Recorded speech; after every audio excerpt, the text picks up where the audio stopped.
Hi, everyone. Welcome again. And thank you for coming back. These are your favorite people. My name is Justin Dai. And I'm Dr. Priscillah. Yes, and this is a space where you're able to pause, reflect, and grow. And today we are talking about something very interesting. The power of thought. That will be our topic we'll be discussing. Talking about the power of thought. Have you ever, because it has happened to me, have you ever gone to the bathroom? You're alone in the house. You're going to take a shower. You lock your bathroom door. Then when you're taking a shower, when you get to your face, suddenly you rush washing your face so quickly because your imaginations are telling you there's someone behind you or there's someone with you in the bathroom. It has. Or sometimes when you're going to bed at night, you've covered yourself. And then in the middle of your sleep, your foot slips out of a blanket. Quickly, you put it back. Why? Because your imaginations have started telling you someone is about to pull you out of the bed. Isn't it interesting how our thoughts will create imaginations that will feel so real? It does. And I've constantly asked myself, going back to that analogy of the shower, I've locked the bathroom, I've locked my bedroom, but the feeling of the unseen person that my thought has told me is there, I can feel it. And you open your eyes and immediately you're looking around and it's like, where is the person I was feeling? Yeah, so the power of thoughts, they actually make us go to extremes, whether real or even imagined. Yeah. Just like you're going to the bed, you're the last one, and you have to switch off the corridor lights. You switch them off and you run, and you're literally feeling, your mind is telling you, imagine somebody is after you. Clearly, the main door is locked. It's just the corridor that you switch off the light. Yeah. So the power of thoughts. And when you talk about thoughts, I think thoughts tend to build up.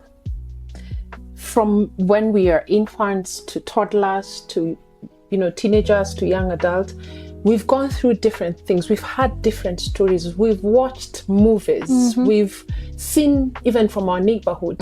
And these things have built up to these imaginations. Because tell me why I would imagine some very weird things if I've never, maybe had stories. Because some of these thoughts come from stories, experiences, things we've heard, things we've seen, right? To the point where I am thinking, and I'm just I am thinking there's someone behind me. And you feel it. Yes. Yes. So is it true when we are saying that these thoughts, they build up to the point where these imaginations tend to feel so real?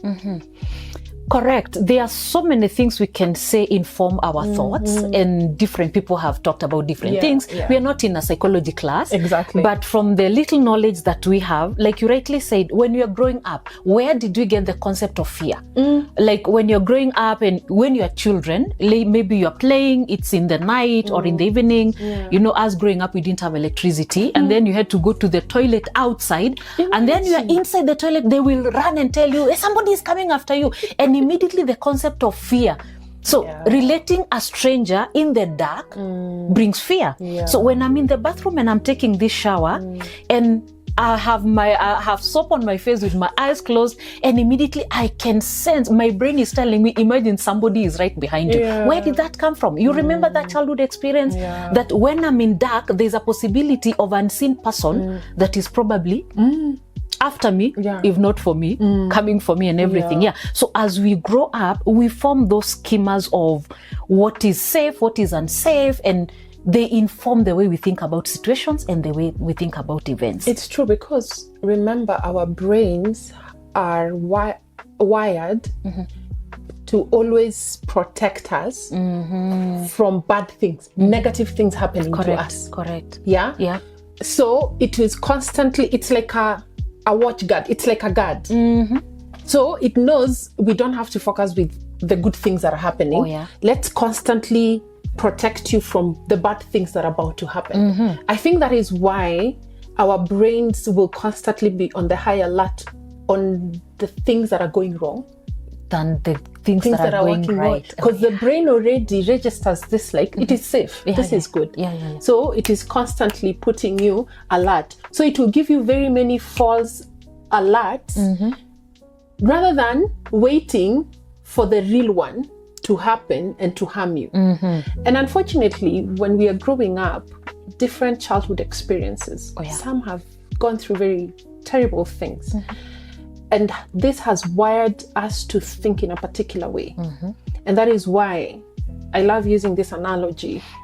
If I come from your community and your community saying big head, it's a joke. Like it's not such a big deal, right? But when you come to where I come from, I used to be told big head because I'm stupid. I can't understand anything. Like I have a big head, but it's very empty. So when you say big head, I relate it with an insult. So my thought pattern and yours are totally different. Completely. Because when someone will tell you, Pili, you're such a big head, and you laugh at it. But someone tells me I'm a big head, and immediately I will snap, because the thoughts that was formed growing up. So this means that in our growing up, our thought patterns are transformed, are made, for lack of a better word, being built, let me use that word, brick by brick, by our environment, family, experiences, things we see, things we read, things we watch, all this just kind of just come up into creating a different kind of a perspective in the way we think, reason, and even just look at things. Completely. We can't just assume that our thoughts come from experience only. No, the socialization, the environment, the childhood experiences. I mean, it is like an all-round thing. So, and again, remember the way our brains function. It gets information from the 5 senses that we have. And where do they come from? There's the biological one, there's the environmental, there's the what. I mean, so if information is coming from what we see, what we hear, what we taste, what we feel, and everything, then we can't limit our thoughts to just childhood experiences, or maybe socialization, or just environment. It is all these things combined together. And that's why we have so many thoughts. At times I keep thinking to myself, if I'm to list the thought that crosses my mind in a minute, have you ever thought of that? And the other question I ask, how many of those thoughts are positive?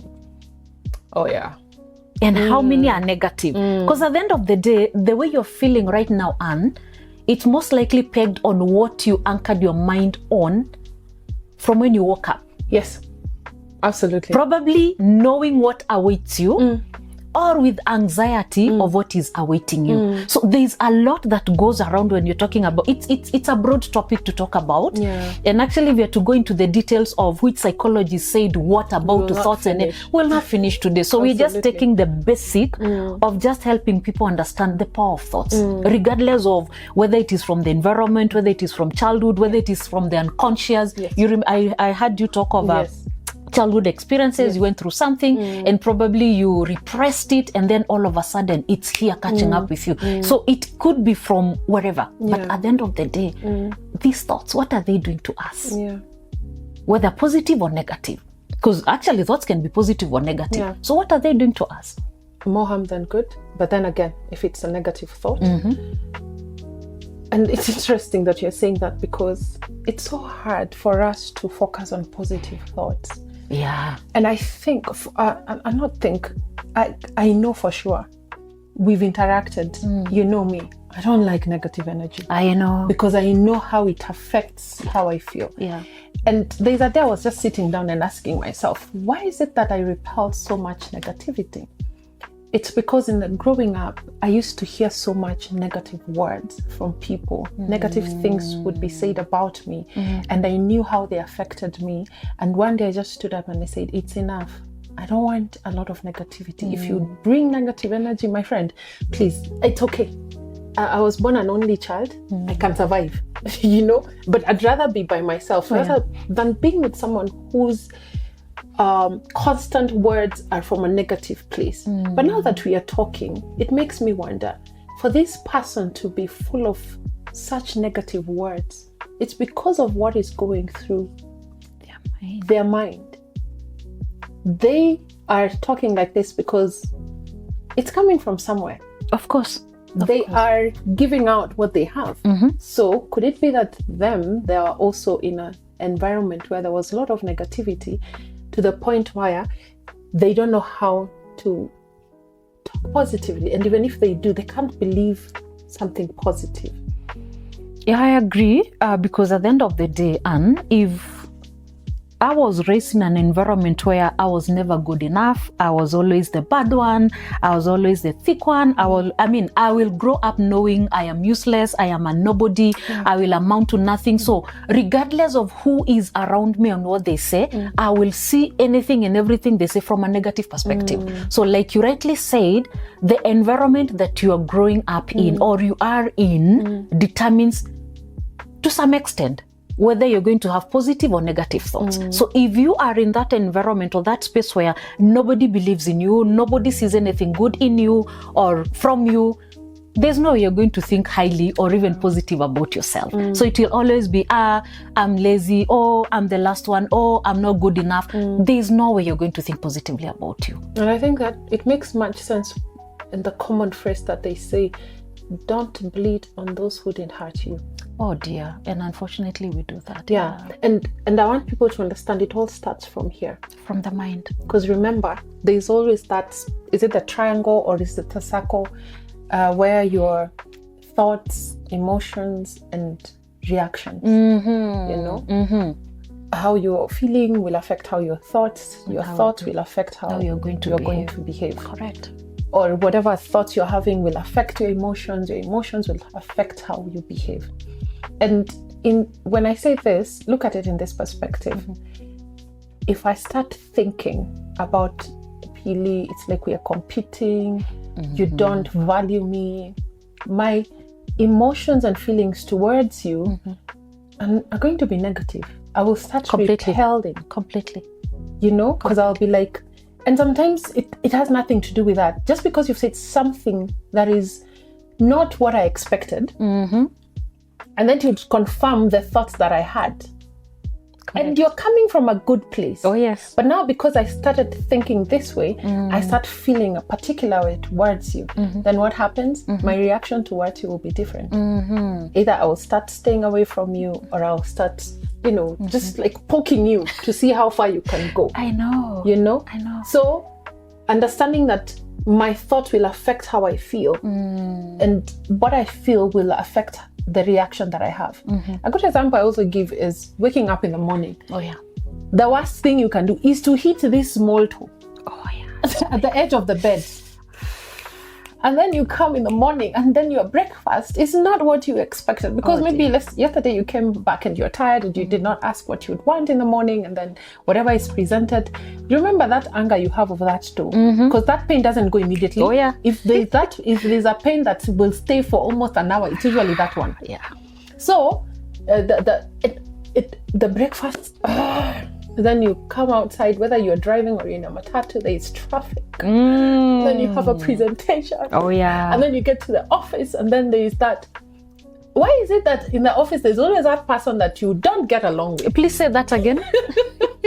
Unfortunately, they are the first person you meet. Yeah. You see how these things snowball? Oh yeah. It's just building on each other. But what if, as much as the breakfast, I hit my toe and that cortisol level just shoot up. But now because I didn't have what I expected on the table, I just take a deep breath, calm down, and not make a big deal out of it. That affects how I will think from now onwards. Exactly. Because the fact that I hit my toe and I came to the breakfast table and whatever I have is not what I wanted, the first word that comes out of my my mouth, this is such a terrible day. It will be I've the worst spoken it into existence, and now the reaction towards everything will be negative way. Completely. So that is more of is it an event, a circumstance, a situation? It wasn't there when you went to bed. Yeah. It only arose after you hit your small toe against the bed. Another illustration we can use, you are in a meeting and somebody walks in, chooses not to greet you, passes you and greets the person sitting next to you. And immediately you conclude that person hates me. She doesn't like me. I know. I know. I mean, it could be probably he or she doesn't know you that much. Probably you've never interacted. So what business? Or his or her focus was on the person because probably they were just going to inquire and probably go back to their seat. But immediately, by the fact that they jumped you, they didn't say hi, you've concluded that person doesn't like me. Yeah. You talked about the girls, you know, your girlfriends. Yeah. You're going out for a movie, you have 3 extra tickets. You choose 2 girls and you leave me. And I was like, I thought I was Anne's friend. Why would she pick so and so over me? And immediately, I knew Anne was not sincere. And else my perspective towards you, the way I will relate with you from that point on henceforth will automatically change. But is that a true reflection of what Anne did? No. But you see, if I'm coming from that negative aspect, some of us, it's because we suffered rejection from the word go. Yeah. So any slight thought or feeling of rejection, we generalize. We overgeneralize. You know, they're not talking to me because I don't have good English. You know, they're not working with me because I'm not as brown as they are. And it's probably somebody who made a comment, hey, and you know you're dark. So they are discriminating me because I'm really... You know, you see, and it is unconscious, but now it is coming to your conscious. Oh, all my friends are brown. They don't talk to me a lot because I'm black. Yeah. They've never verbalized, and probably they've never. Yeah. But you see, because somebody made a comment and it is stuck with you, it affected your self-esteem. Yeah. So any slight action that is connected to that statement immediately creates the negative thought. And what does that do? You start now seeing your friends differently, your colleagues, your peers. I mean, it affects your relationship. It continues building on your low self-esteem. Just that negative thought, regardless of how small it is, it can shatter your life. That's true. And then when you magnify it, oh my goodness, it's the way we are usually told, you've seen a red car. Can you see a red car? Like you're told, close your eyes. Can you see a red car? My friend, when you step out of that room, you'll see every red car on the road. Exactly. Why? Because your brain immediately was told what to focus on. Exactly.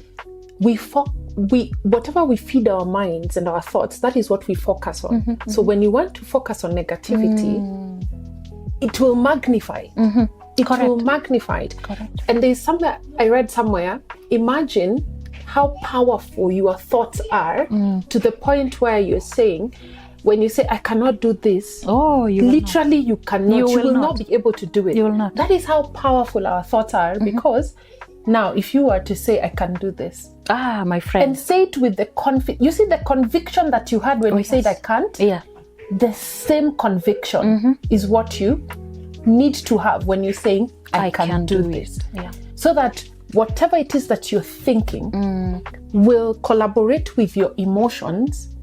Now the results or the reaction or the response to it will be a positive thing. Completely. And it will be a ripple effect that is a good thing at the end of the day. Oh yeah. Maybe a small thing like you sat for an exam and you didn't perform well. You failed, if I can use that word.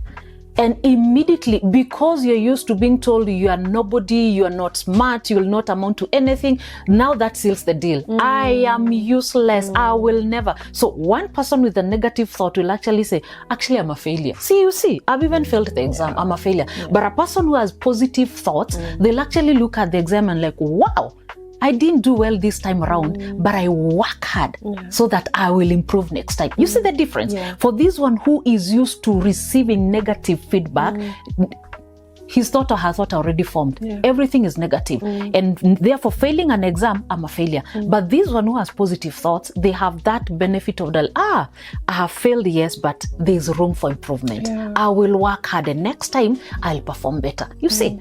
So there's that impact of the negative thoughts that definitely affects the way you feel about the situation or the event or the circumstance, and also about yourself.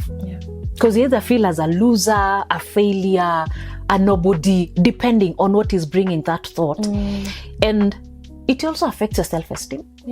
I mean, when you know you are a failure, you are a loser, whom do you want to relate and interact with?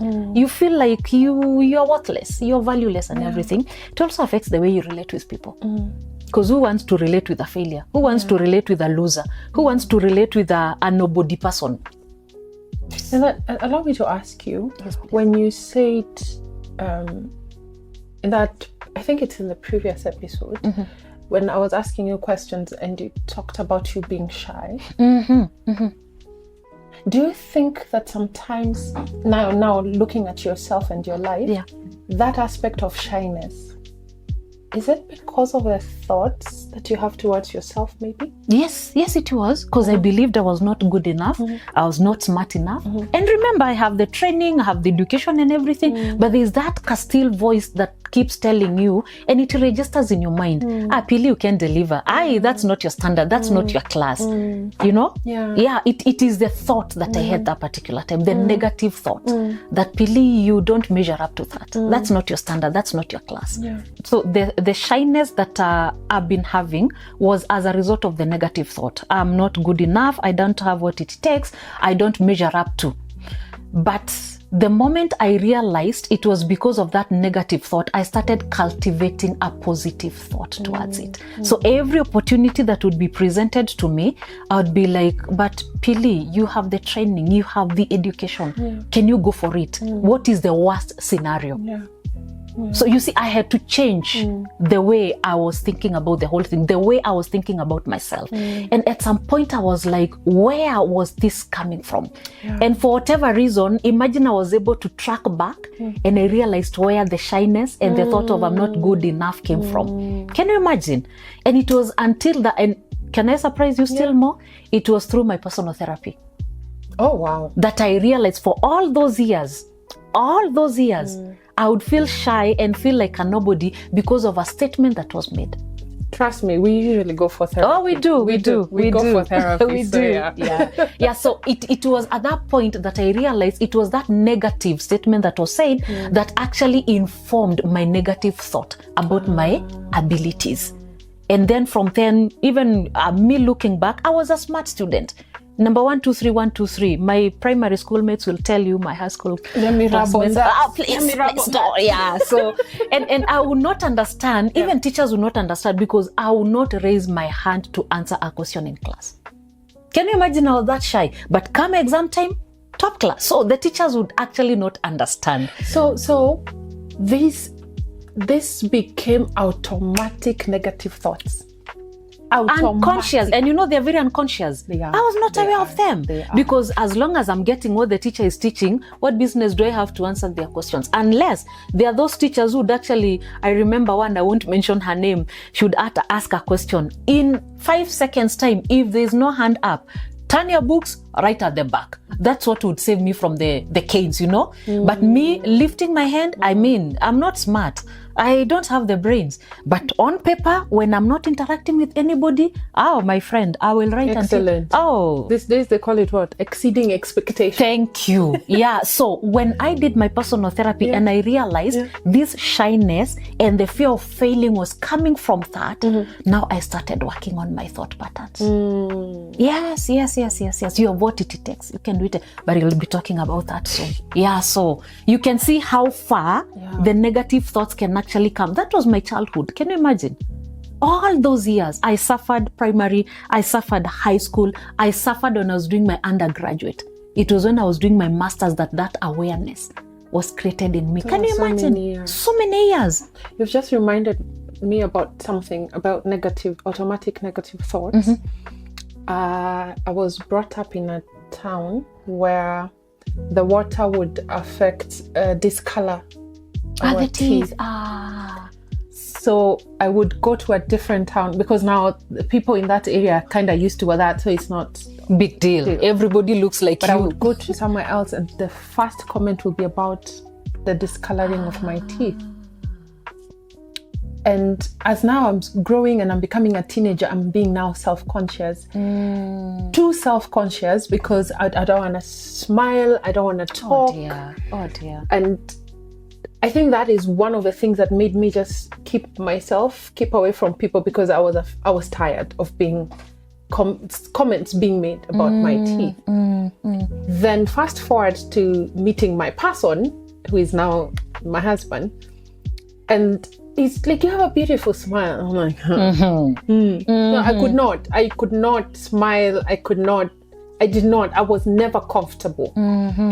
And despite all these things, with technology now, and there are things that you can be able to do, all those things, it took me a while to the point where I would really laugh.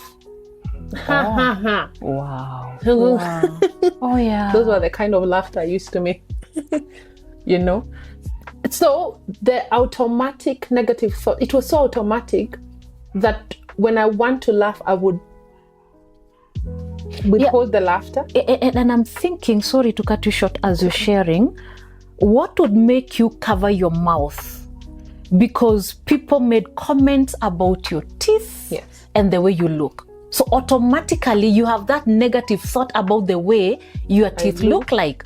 Even when you're speaking to people who have no interest, probably they've not even noticed. But because it is already there, out of the experience of people asking and making comments, you see? Yeah.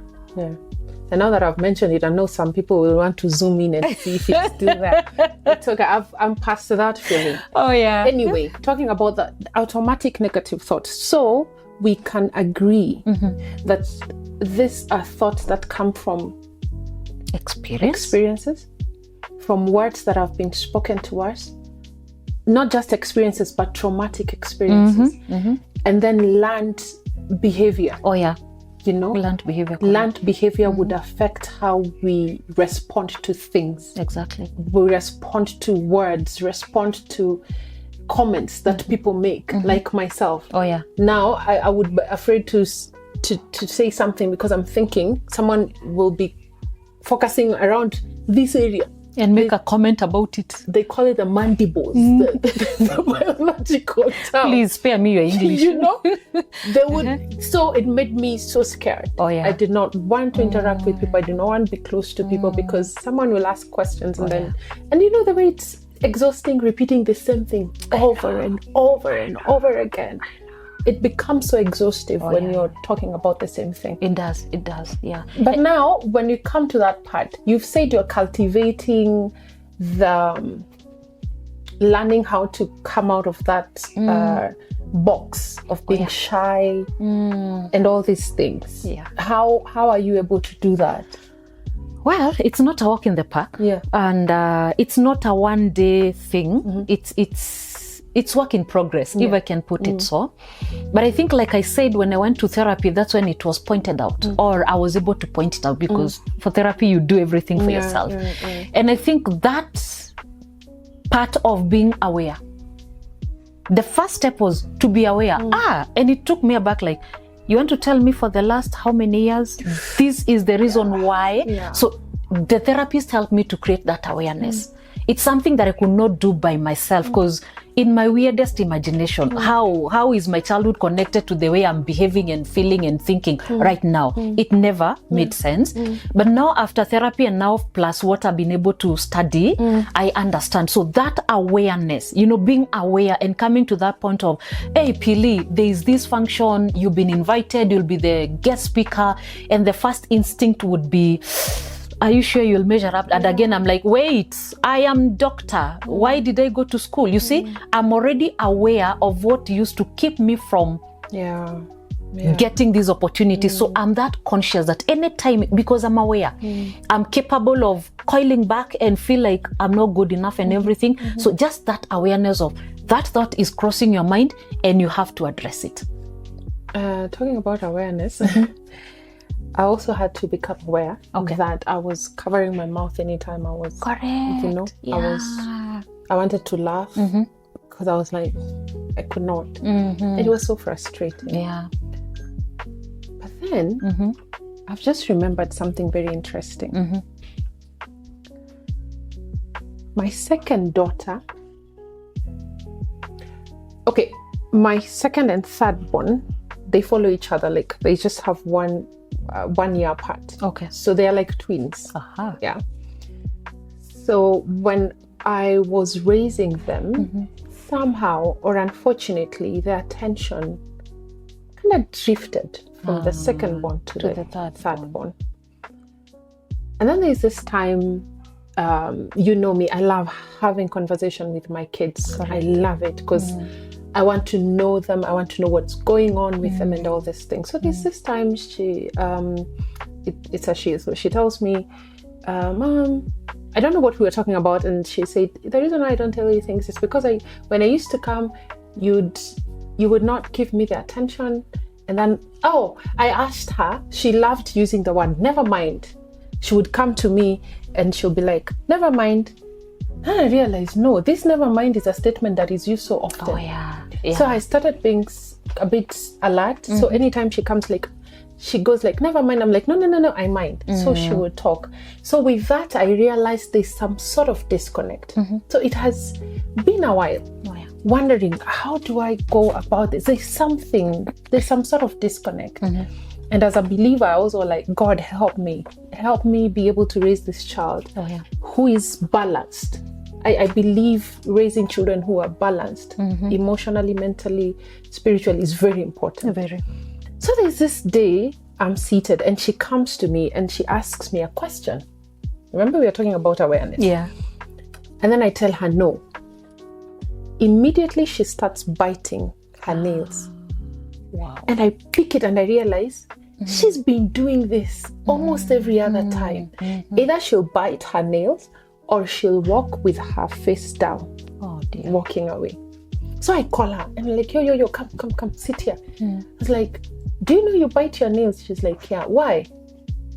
So I help her realize there's a reason why I do what I am doing. Oh yeah, correct. So we discuss, and then she goes like, it's because I'm embarrassed. And I pick it and I'm like, you're embarrassed. So why are you embarrassed? It's because she thinks when I'm saying no, it has something to do with her. Not like the request. Wow.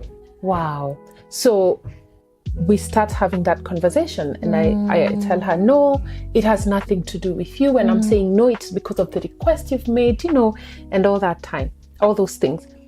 Fast forward, I think 2 or 3 days later, she comes to my room and she's like, Mom, there's something she wanted. And I said, no. I'm curious. I was not looking at her. Okay. So she starts laughing. And I'm like, why are you laughing?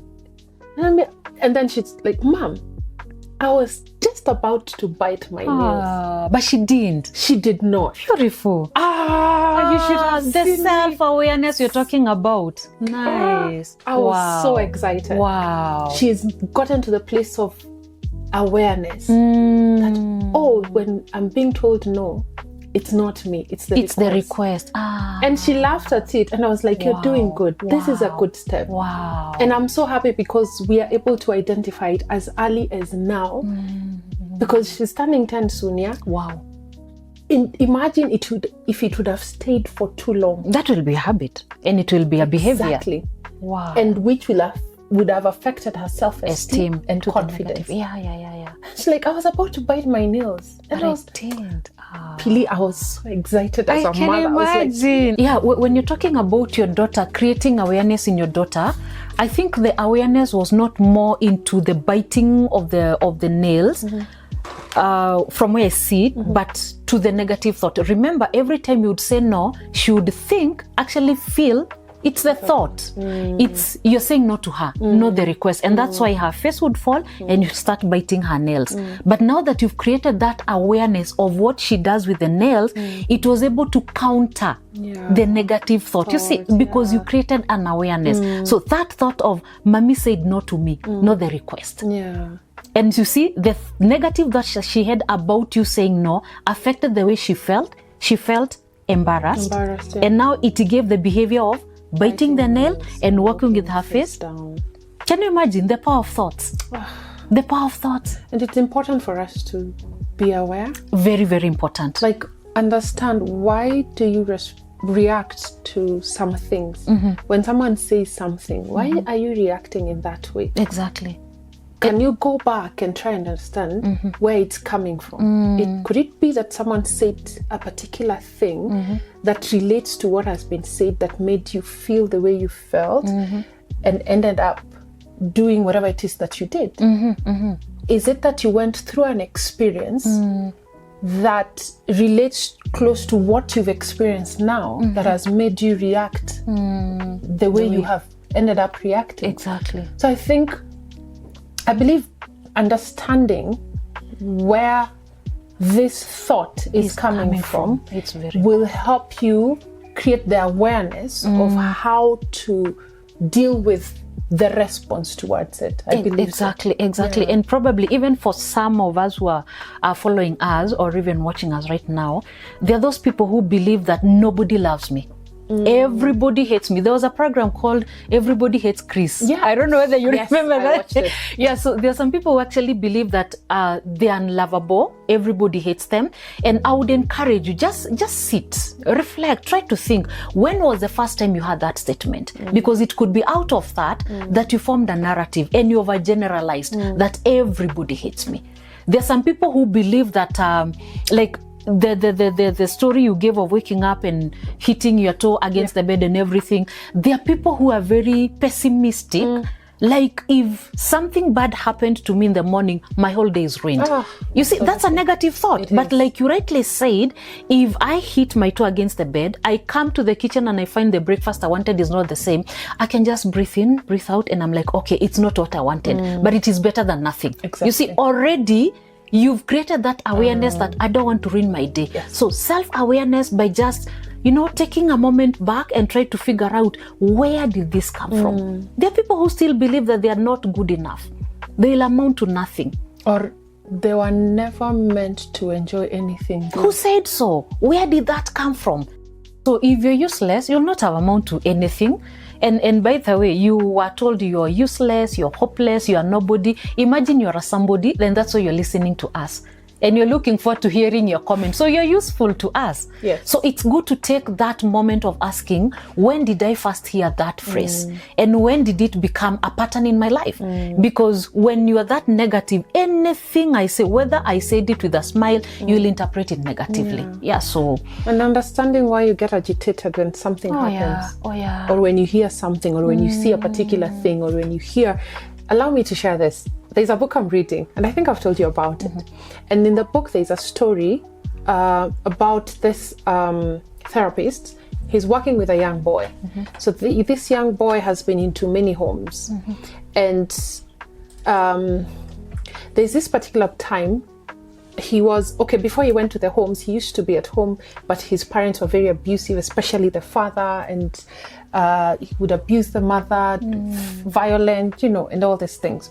So when this boy used to go to school, when there's a particular teacher, he would come to class, and anytime the teacher came close to the boy would snap. He would get agitated. He doesn't want the teacher to be close. But he was okay with the other teachers. So they had to call in the therapist to ask, what is going on? So they tried therapy for a very long time, and something was not working. Went to different homes, but now this therapist was very patient. Then there's this day, I think they were working on issues of being taken to another home, so they have to involve a lawyer and everything. So this day, this lawyer comes. The lawyer gets close to the boy, and the boy snaps. He gets agitated, and he's looking away, and he's not interested anymore. And that's when the therapist, it hit him. It's like, excuse me, what cologne are you using? So he says, I'm using this type of a cologne. He goes back to the teacher. What cologne do you use? It's the same cologne. He comes back to the boy. What cologne did your father use? It was the same cologne. Automatic negative thoughts and reactions. Why? Because your brain relates to this thing, to the trauma you experienced from your father. So it's awakening the thoughts and the emotions that you've trying so hard to repress. Exactly. So the reason why I'm sharing that story is because, and it's important to understand why you're agitated when even scent. Even just passing a particular place or seeing someone.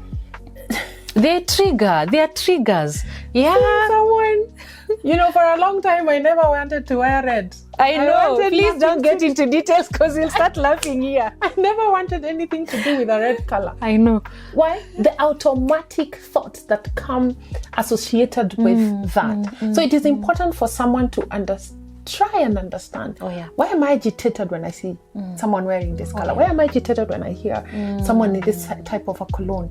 Why do I get angry when someone says this kind of a thing? And when we are talking about this, I've realized also that positive self-talk helps a lot. Oh, it does. Oh, positive self-talk. Yeah.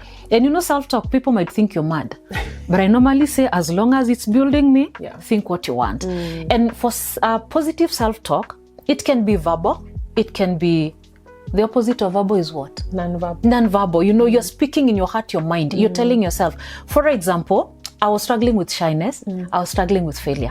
I've gotten an opportunity to go and address a particular group of people, maybe corporate world and everything. And I'm there wondering, oh my goodness, the CEO will be there, CG, the MD, CG and everything. Oh, Dr. So-and-so, Professor so-and-so and everything. And so for positive self-talk, I'll be like, Priscilla, you have what it takes. You are good enough. You have the skills. That why did they pick you and not so-and-so? What am I doing? Self-talking, countering those negative thoughts. Like, I am good I don't have to verbalize it, but deep within me, non-verbally, I am speaking to that thought that is trying to tell me you will not make it. So self-talk is very, very important. And it doesn't have to be in a situation like mine where you're talking about facing a crowd, or it could be small things like, I'm going into an exam room. Why? I'm the one who scores D's. This time around, I'm walking in, I will pass this exam. You can even verbalize it to that paper because why not? So self-talk is very, very important. It is actually one way that we can also, it's a strategy that we can actually use to deal with our negative thoughts. So self-talk is important. Very, very important. It will awaken the muscles. Oh, yes. Of overcoming. Because it's like a war now. Oh, yeah. Like, hey, shut up. War. I'm smart. I have what it takes. I will pass. I will, you are countering. It's like you have an argument with yourself. Oh, Priscilla, you will fail. Imagine I'm qualified. Priscilla, you will not make it. I have what it takes. And before you realize, the confidence comes back and you're able to overcome it. Absolutely. Yes. What other thing can someone do? Cultivating gratitude. Oh, yes.